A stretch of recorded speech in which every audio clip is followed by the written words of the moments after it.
الصلاۃ والسلام علیک یا سیدی یا نور اللہ وعلی آلک و اصحابک یا سیدی یا رحمت للعالمین۔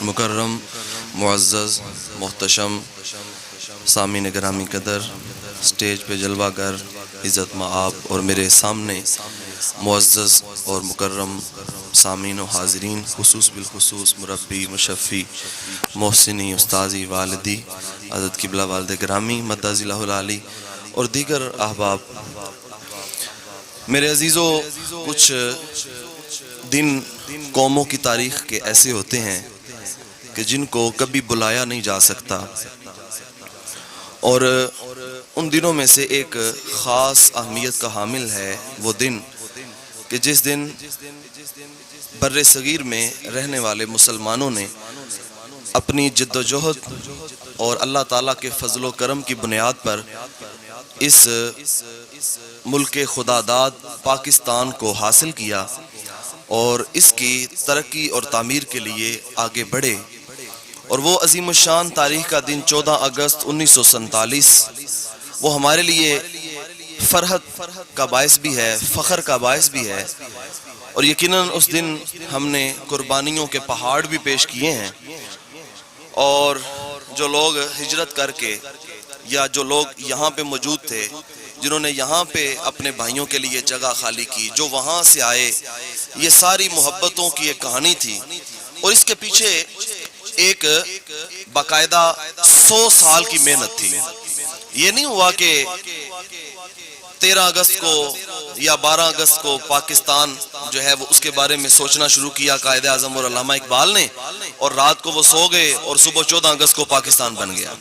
اس طرح یہ پاکستان مارز وجود میں نہیں آیا، بلکہ 1857 کی جنگ آزادی کے بعد جب انگریز یہاں پہ اور اس نے اس پورے نظام کو اپنے قابو میں کر لیا، تو اس وقت حضرت علامہ فضل حق خیر آبادی رحمۃ اللہ تعالیٰ علیہ نے فتویٰ دیا، کہا کہ اب انگریز کے خلاف جہاد کرنا فرض ہو چکا ہے، اور یہ پہلا وہ فتویٰ تھا کہ جو ممبر و محراب کے لوگوں میں سے دیا گیا، اور پھر کیا کیا ظلم توڑے گئے، کیا کیا ستم کیے گئے علامہ فضل حق خیر آبادی پہ، آپ کو کالے پانی کی سزا دی گئی، اور کہا گیا کہ اگر آپ اپنا فتویٰ واپس لیتے ہیں تو ہم آپ کو آزاد کرنے کے لیے بھی تیار ہیں۔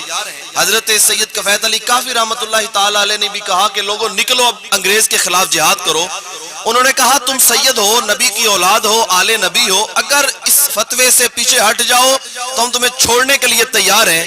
سید نے کہا کہ کچھ بھی ہو جائے میں اسلام کا دامن کبھی بھی نہیں چھوڑوں گا، کچھ بھی ہو جائے۔ پھر انہوں نے آپ کے جسم کے اوپر استریاں لگائیں، اور استری لگا کے پھر اس کے اوپر نمک اور مرچ لگائے، اور کہا کہ تم اس فتوے سے باز آ جاؤ تو ہم اب بھی چھوڑنے کے لیے تیار ہیں۔ سید نے کہا جو کرنا چاہتے ہو کر لو، میں اس کلمے سے پیچھے نہیں ہٹوں گا۔ پھر پھانسی گھاٹ کی طرف ان کو لے جایا جا رہا تھا، اور پھر اس وقت سید جو کلام پیش کر رہا تھا وہ کیا نظم تھا، وہ کیا کلام تھا۔ حضرت سید کفایت علی کافی نے کہا کوئی گل باقی رہے گا نہ چمن رہ جائے گا، پر رسول اللہ کا دین حسن رہ جائے گا۔ اللہ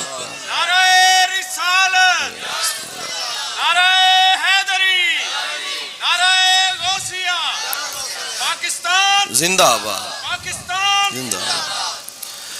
کوئی گل باقی رہے گا نہ چمن رہ جائے گا، پر رسول اللہ کا دین حسن رہ جائے گا۔ پھر کہا صف نہ ہو جائیں گے کافی، ولیکن حشر تک نعت حضرت کا زبانوں پر سخن رہ جائے گا۔ جو کائنات میں ایک نام گونجے گا وہ نام محمد ہوگا۔ تم جو کرنا چاہتے ہو کر لو، لیکن اسلام زندہ باد کا نعرہ ہر طرف سے لگتا رہے گا۔ اور پھر وہ نعرہ لگا، اسلام زندہ باد، اسلام اسلام اسلام اسلام اسلام اسلام۔ یہی وہ چیز تھی کہ جس کی بنیاد کے اوپر پھر وہ محنتیں رنگ لے کے آئیں، اور دو قومی نظریے کی بنیاد کے اوپر قائد اعظم محمد علی جناح حضرت علامہ نعیم الدین مراد آبادی کے پاس پہنچے اور کہا کہ میں ایک ایسی ریاست بنانا چاہتا ہوں کہ جہاں پہ قرآن کا نظام چلے اور محمد مصطفیٰ کے فرمان کا نظام چلے، میں ایک ایسی ریاست بنانا چاہتا ہوں۔ پھر قائد اعظم خود چل کے بدایون میں عبد القدیر بدایونی کے پاس گئے، پھر قائد اعظم خود چل کے بریلی کے اندر اعلیٰ حضرت کے بڑے شہزادے حضرت مصطفیٰ رضا خان صاحب کے پاس گئے، پھر خود چل کے قائد اعظم یہاں میرے وزیر آباد میں علامہ ہزاروی کے پاس آئے اور کہا کہ میں ایسی ریاست بنانا چاہتا ہوں جس میں اسلام کا بول بالا ہو، جس میں قرآن کا نظام چلے. تو پھر یہ 5000 علماء نے بنارس کے اندر سنی کانفرنس کی. کتنے علماء نے؟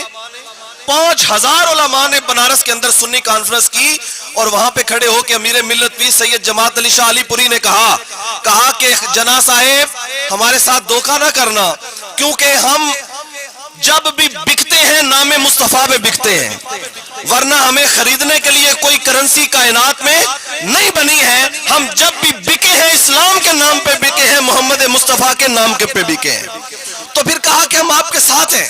پھر اس وقت فتویٰ دیا حضرت علامہ نعیم الدین مراد آبادی نے اور فرمان جاری کیا حضرت امیر ملت پیر سید جماعت علی شاہ نے، کہا کہ جو بندہ مسلم لیگ کو ووٹ نہیں دے گا اس کا جنازہ نہیں پڑھا جائے گا. جو بندہ مسلم لیگ کو ووٹ نہیں دے گا اس کے بیٹے کا نکاح نہیں پڑھا جائے گا، فوت ہو جائے گا، جنازہ نہیں پڑھا جائے گا. اس لیے اس وقت اتنا ضروری ہے. پھر وہ محنتیں رنگ لے کے آئیں. پھر وہ وقت ہم نے دیکھا کہ اللہ تعالیٰ نے پاکستان ہمیں عطا فرما دیا. اور پاکستان دو قومی نظریے کی بنیاد پر یہ ساری محنت، یہ ساری جدوجہد، یہ سارے کا سارا فلسفہ جو کیا گیا، یہ صرف ایک بات پہ تھا کہ ہندو علیحدہ قوم ہے، مسلمان علیحدہ، دو قومی نظریے کی بنیاد کے اوپر. اور اس قومی نظریے کی بنیاد حضرت شیخ احمد شیخ مجدد الفسانی رحمت اللہ تعالی علیہ نے رکھی. آپ نے جب اکبر بادشاہ کے سامنے آڑ بنا کے کھڑے ہوئے نا آپ، تو اس نے کہا کہ دیکھیں جی کتا اسلام کے اندر پلید جانور ہے، لہٰذا دین اکبری کے اندر یہ سب سے پسندیدہ جانور ہے. جو اسلام میں حلال تھا اس نے حرام کر دیا، جو حرام تھا وہ حلال کر دیا. حضرت مجدد الفسانی نے کہا ایسے نہیں ہو سکتا. اس نے کہا جناب آپ ہمارے اور ہم آپ کے، کچھ اپنی منوائیں کچھ ہماری مانیں. تو حضرت مجدد الفسانی نے کہا بادشاہ بے دین است اعتبار نہ دارد، ملت ماں جداگانہ است. کہا اکبر بادشاہ اور ہے میں اور ہوں، کیوں کہ میں نے محمد مصطفیٰ کا کلمہ پڑھا ہوا ہے. وہ اور ملت ہے، میں اور ملت ہوں. پھر علامہ اقبال، اور اگر آپ تاریخ کا مطالعہ رکھتے ہیں، یہاں پہ ساتھی بیٹھے ہیں، علامہ اقبال نے قائد اعظم کو اس کے لیے تیار کیا کہ ہم تحریک پاکستان چلائیں. لیکن ایک وقت علامہ اقبال پہ ایسا گزرا ہے کہ علامہ اقبال بھی پاکستان بننے کے حامی نہیں تھے. وہ کہتے تھے پاکستان نہیں بننا چاہیے، اور ہم ہندو اور یہ سارے کے سارے ایک قوم ہے، ایک نسل ہے، سب کچھ ایک ہے، یہ دو ملک نہیں بننے چاہیے. پھر اقبال نے ترانہ لکھا. آج اس وقت ہندوستان کا جو قومی ترانہ ہے وہ علامہ اقبال کا کلام ہے. اقبال نے اس وقت کلام لکھا کہ سارے جہاں سے اچھا ہندوستان ہمارا، ہم بلبلے ہیں اس کی یہ ہے گلستاں ہمارا، مذہب نہیں سکھاتا آپس میں بیر رکھنا. یہ اقبال کا کلام ہے. لیکن اقبال پھر حاضر ہوئے حضرت شیخ احمد شیخ مجدد الفسانی کے مزار پہ، اور پھر وہاں سے دو قومی نظریے کی بنیاد انہوں نے لی. پھر وہاں پہ جا کے اقبال نے کہا کہ حاضر ہوا میں شیخ مجدد کی لحد پر، وہ خاک کے ہے زیر فلک مطلع انوار، اور گردن نہ جھکی جس کی جہانگیر کے آگے، جس کے نفس گرم سے ہے گرمی احرار، اور وہ ہند میں سرمایہ ملت کا نگہباں، اللہ نے بر وقت کیا جس کو خبردار. پھر اقبال وہاں سے دو قومی نظریہ لے کے آیا. اب جب پہلے نظریہ تھا تو یہ تھا سارے جہاں سے اچھا ہندوستان ہمارا، ہم بلبلے ہیں اس کی یہ ہے گلستاں ہمارا. لیکن جب ذہن پلٹا، جب قبر مجدد الفسانی نے تربیت کی، تو پھر اقبال نے کیا کہا؟ اقبال کہتا ہے نہیں نہیں، چین و عرب ہمارا، ہندوستان ہمارا، مسلم ہے ہم، وطن ہے سارا جہاں ہمارا. یہ ساری دنیا ہماری ہے. جب کلمہ ہم رسول اللہ کا پڑھتے ہیں تو پھر ساری کائنات اللہ تعالیٰ نے اپنے حبیب کے لیے بنائی ہوئی ہے. پھر اقبال کا نظریہ بدلا. پھر اقبال نے قائد اعظم کو تیار کیا، ان کو اپنا خواب سنایا. پھر قائد اعظم نے اس کے لیے محنت کی، اور اسی دو قومی نظریے کی بنیاد پر قائد اعظم ایک دفعہ تقریر کر رہے تھے. تقریر کرتے کرتے ایک ہندو صحافی نے سوال کیا، کہا کہ جناب آپ پوری قوم کو تقسیم کرنا چاہتے ہیں، آپ کہتے ہیں کہ ایک ملک علیحدہ بن جائے، دوسرا ملک علیحدہ بن جائے، اگر ہم اکٹھے رہیں تو کیا اچھا ہے، تو آپ کیوں ہمیں توڑنا چاہتے ہیں، ہمیں جڑا رہنے دیں. تو قائد اعظم بڑے زیرک اور بڑے دانا تھے. انہوں نے اس وقت اس کو جواب نہیں دیا، بلکہ اپنے لیے پانی کا گلاس منگوایا. کہا میرے لیے پانی کا گلاس لے کے آؤ. پانی کا گلاس لے کے آئے تو قائد اعظم نے آدھا گلاس پانی کا پیا اور آدھا چھوڑ دیا. اور وہ جو آدھا بچ گیا نا، اس ہندو صحافی کو کہا کہ جناب ابھی آپ بڑے غصے میں تھے، آپ یہ ذرا پانی پئیں تھوڑے سے ٹھنڈے ہو لیں. تو اس نے کہا کہ میں ایک مسلے کا جھوٹا پانی پیوں گا، یہ کیسے ہو سکتا ہے؟ پھر اسی مجلس میں بیٹھے ہوئے اللہ قائد اعظم نے ایک ترکی نسل نوجوان کو کہا، اس نے ترکی ٹوپی پہنی ہوئی تھی، اس کو بلا کے کہا کہ یہ پانی پی لو. تو وہ ترکی نوجوان گھٹا کٹ جلدی سے وہ پانی کا سارا گلاس پی گیا. اب قائد اعظم اس کی طرف متوجہ ہوئے، کہا بابو بات سن، تو ابھی کہہ رہا تھا کہ ہم تقسیم کرنا چاہتے ہیں، ہم یہ کرنا چاہتے ہیں، وہ کرنا چاہتے ہیں، مجھے بتا کہ میرا تیرا باپ دادا ایک، نسب ایک، نسل ایک، وطن ایک، اور یہ ترکی کا نوجوان ہے، اس کی نسل اور اس کے خانوادے میں بڑا فرق ہے، لیکن بتا اگر میں زندگی گزارنا چاہوں تو میری زندگی تیرے ساتھ گزرے گی یا اس ترکی نوجوان کے ساتھ گزرے گی؟ کہ تو میرا جھوٹا پانی پینے کے لیے تیار نہیں ہے، اور میں کس طرح جو ہے وہ تیرے ساتھ رہ سکتا ہوں؟ اس لیے اسلام ایک علیحدہ قوم تعمیر کرتا ہے، اور جو کفر ہے وہ میرے محبوب علیہ الصلوۃ والسلام کو اللہ نے شاہ فرمایا، محبوب ان کو کہہ دو لکم دینکم ولی دین، تمہارا دین تمہیں مبارک ہے، ہمارا دین ہمیں مبارک ہے. یہی تو دو قومی نظریہ تھا. بلال حبشے سے چل کے آئے، سلمان فارس سے چل کے آئے، صہیب روم سے چل کے آئے. حضور نے فرمایا سلمان منا اہل البیت، کہ یہ سلمان فارسی میرے اہل بیت میں سے ہے. اور جو سکا چاچا ابو لہب تھا، حضور نے فرمایا یہ میرا کچھ بھی نہیں لگتا. تو کیا نظریہ ہے پھر؟ فرمایا یہ جو ہمارا نظریہ بنتا ہے وہ یہ ہے کہ محمد کی وساطت سے محبت تیری میری ہے، محمد کی وساطت سے محبت تیری میری ہے، محبت اصل ہے ان کی، نہ تیری ہے نہ میری ہے. یہی تو ایک تعلق ہے، یہی ایک نظریہ ہے ہمارا، اور اس دو قومی نظریے کی بنیاد پر. اور پھر پاکستان کا مطلب کیا؟ پاکستان کا مطلب کیا؟ پاکستان کا مطلب کیا؟ پاکستان کا مطلب کیا؟ قائد اعظم نے جب پاکستان معرض وجود میں آ گیا تو قائد اعظم ایک دن جلسے میں گفتگو کر رہے تھے، تو ایک شخص نے اٹھ کے کہا کہ جناب ملک تو حاصل کر لیا ہے، اس ملک میں قانون کون سا چلائیں گے؟ تو قائد اعظم اندر کمرے میں گئے، وضو کیا، وضو کر کے ہاتھ میں قرآن پاک پکڑا ہوا ہے اور باہر آئے اور کہا کہ ہمیں کوئی نیا قانون بنانے کی ضرورت نہیں ہے، ہمارا قانون یہ اللہ کی کتاب قرآن مجید ہی ہوگا. پاکستان کا کیا قانون ہوگا؟ قرآن مجید اور محمد مصطفیٰ صلی اللہ علیہ وسلم کا فرمان ہوگا. اور پھر اس کے اوپر بہت ساری لہدے ہوئی. البتہ اللہ تعالیٰ نے یہ پاکستان ہمیں عطا فرمایا، اور پاکستان کے مقاصد ہیں کہ یہاں پہ اسلام کا بول بالا ہوگا. کیا ہوگا؟ اسلام کا بول بالا ہوگا انشاءاللہ.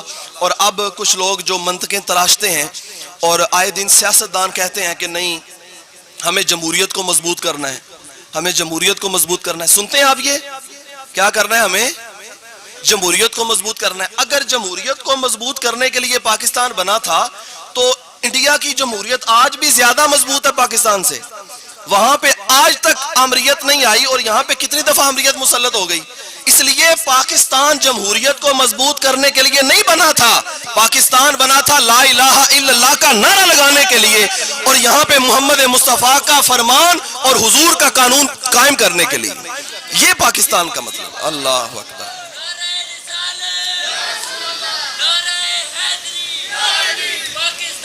زندہ باد، زندہ باد.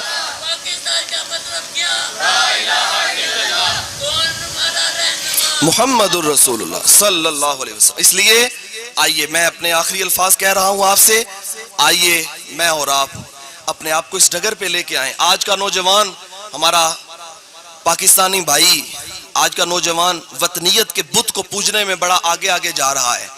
تو یہ یاد رکھیں، ایک شخص نے کہا تھا کہ ہماری پہلی پہچان پاکستانی ہے. میں کہتا ہوں نہیں، ہماری پہلی پہچان یہ ہے کہ ہم محمد مصطفیٰ کے غلام ہیں. پہلی پہچان کیا ہے؟ ہم مسلمان ہیں، یہ ہماری پہلی پہچان ہے. اور دوسری پہچان ہے ہماری کہ ہم پاکستانی ہیں. دوسری پہچان یہ ہماری ہے.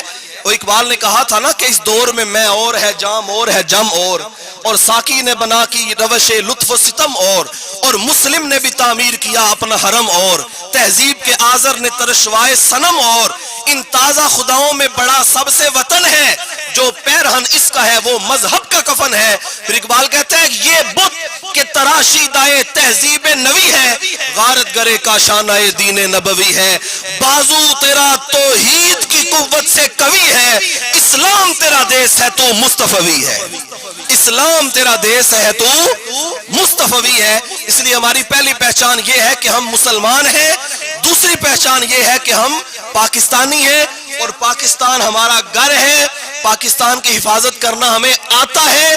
لیکن یہ دنیا مت سوچے یہ کہ یہ بارڈر کا نام یہ پاکستان ہے، پوری دنیا میں جہاں کہیں ایک کونے میں بھی لا الہ الا اللہ پڑھنے والا ہے وہ بھی ہمارا بھائی بھی ہے، اور وہ سرزمین بھی ہماری ہے انشاءاللہ۔ یہ نہیں ہے کہ یہ بارڈر ہے، یہ بلوچستان سے، یہ سیالکوٹ سے، یہ ایسے آ جائے گا تو یہ ایک حدود اربہ ہے پاکستان کا، نہ۔ کیا کہا اقبال نے؟ بازو تیرا توحید کی قوت سے قوی ہے، اسلام تیرا دیس ہے، اسلام تیرا دیس ہے تو مصطفی ہے۔ یہ تو بہت بڑی سلطنت ہے، ہم محدود لوگ نہیں ہیں، بلکہ ہم تو وہ ہیں، اقبال کہتا ہے دشت تو دشت ہیں دریا بھی نہ چھوڑے ہم نے، اور بحر ظلمات میں دوڑا دیے گھوڑے ہم نے تو دریاؤں میں بھی گھوڑے ڈال دیے ہیں، اس لیے کہ جہاں جہاں تک ہوا جاتی ہے وہاں وہاں تک محمد مصطفیٰ کا جھنڈا لہرائے گا انشاءاللہ۔ اور آج انڈیا کو شوق ہے، پچھلے دنوں میں کہہ رہے تھے کہ ہم نے 5 جہاز خرید لیے ہیں، فلاں قسم کے فلاں جنگی جہاز ہیں، 5 نہیں، 10 نہیں، 500 نہیں، 5000 نہیں، 5 لاکھ جہاز بھی خریدو تو تمہارے 5 لاکھ جو جہاز ہیں نا وہ ہمارے چھوٹے سے بچے کے نعرہ تکبیر اللہ اکبر کا مقابلہ بھی نہیں کر سکتے۔ کہاں بیٹھے ہوئے ہیں؟ ہمارا چھوٹا سا بچہ اگر نعرہ تکبیر اللہ اکبر لگا دے تو انڈیا کا ایٹم بم بھی کچھ بگاڑ نہیں سکتا انشاءاللہ۔ اللہ اکبر یا رسول اللہ۔ باقی پاک فوج، پاک آرمی، پاک نیوی، یہ ہمارے ادارے یہ ہر وقت تیار کھڑے ہیں۔ اور رہی بات کشمیر کی تو کشمیر پاکستان کا حصہ ہے انشاءاللہ، ہم کشمیر کسی کو نہیں لینے دیں گے انشاءاللہ، ہم کشمیر لے کے رہیں گے انشاءاللہ۔ کشمیر پاکستان کا حصہ ہے، بولو کشمیر پاکستان کا، کشمیر پاکستان کا۔ اور ہمارے کشمیری بھائی مایوس نہ ہو، ہم انشاءاللہ آپ کی پشت پہ کھڑے ہیں۔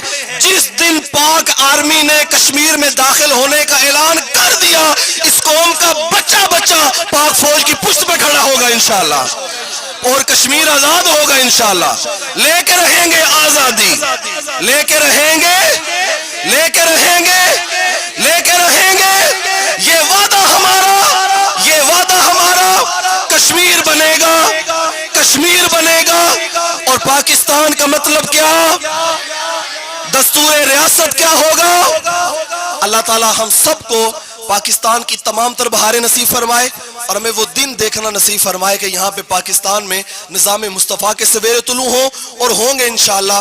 کیوں نہ ہوں گے کہ یہ وطن نگاہ مصطفیٰ کی عنایت سے معرض وجود میں آیا ہے، اور یہ قیامت تک قائم رہے گا انشاءاللہ۔ کب تک؟ یہ کبھی مٹنے کے لیے بنا ہی نہیں۔ 1965 کے اندر آپ کا جائیں یہ کہتے تھے ہم نے ناشتہ لاہور کرنا ہے، ناشتہ لاہور کروایا تھا نا پھر ان کو۔ اگر یہ کوشش کریں اور یہ چاہیں تو کبھی شام کا کھانے کا پروگرام بنا کے ہم انہیں انشاءاللہ وہ بھی کھلا کے بھیجیں گے۔ یہ قوم مری ہوئی قوم نہیں ہے، اس قوم کا بچہ جو ہے وہ لڑنے کے لیے تیار ہے، اور لڑنا تو کیا، نعرہ تکبیر اللہ اکبر کی جو ضرب ہے یہی سب کچھ بچھاڑ کے رکھ دیتی ہے، اور انشاءاللہ یہ نعرہ تکبیر سے گونجیں گے پاکستان زندہ باد، پاکستان وما علینا الا البلاغ۔